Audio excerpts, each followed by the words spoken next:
Good morning student. अब मैं आपको लेसन 12 सर्वनाम पढ़ा रही हूँ। वाक्यों को देखिए। निकिता छठी कक्षा में पढ़ती है। निकिता की माँ अध्यापिका है।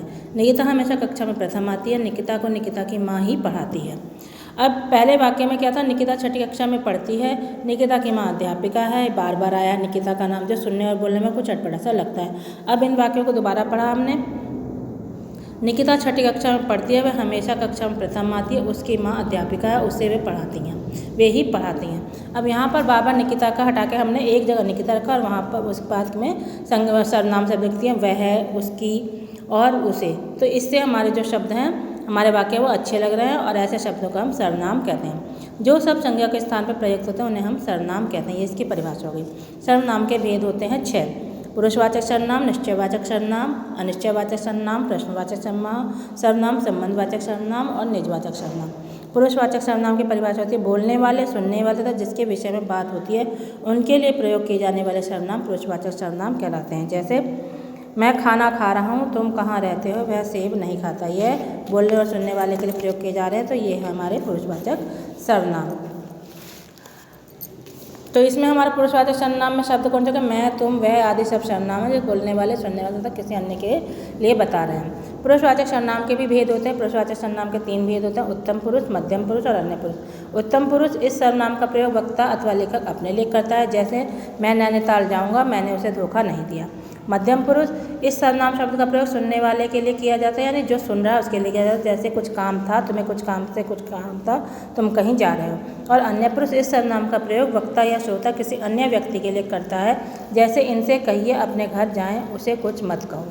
इसके बाद आता है दूसरा सर्वनाम, निश्चयवाचक सर्वनाम। जो सर्वनाम शब्द किसी निश्चित, यानी जो निश्चित व्यक्ति, वस्तु जो या घटना की ओर संकेत करता है कि वो चीज़ है ही, उसकी ओर उसे निश्चयवाचक सर्वनाम कहते हैं। जैसे चित्रों के नीचे दिए गए वाक्यों को पढ़िए।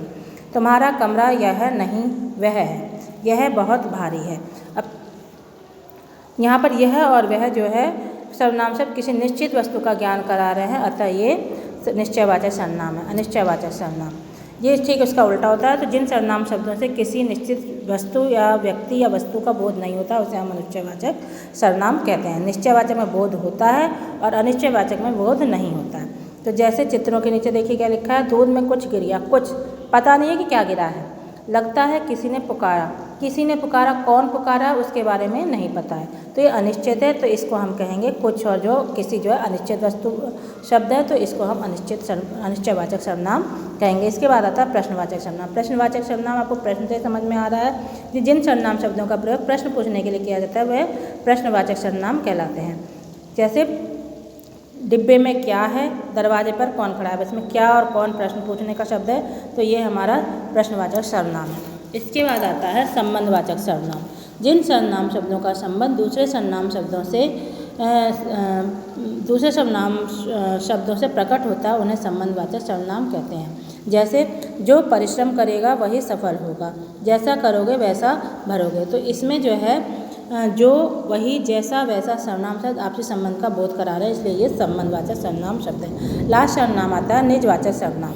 जिन सर्वनाम शब्दों का प्रयोग कर्ता अपने के लिए के साथ अपनेपन का, यानी वो स्वयं के लिए, खुद के लिए वाक्य करता है, उसको हम निजवाचक सर्वनाम कहते हैं।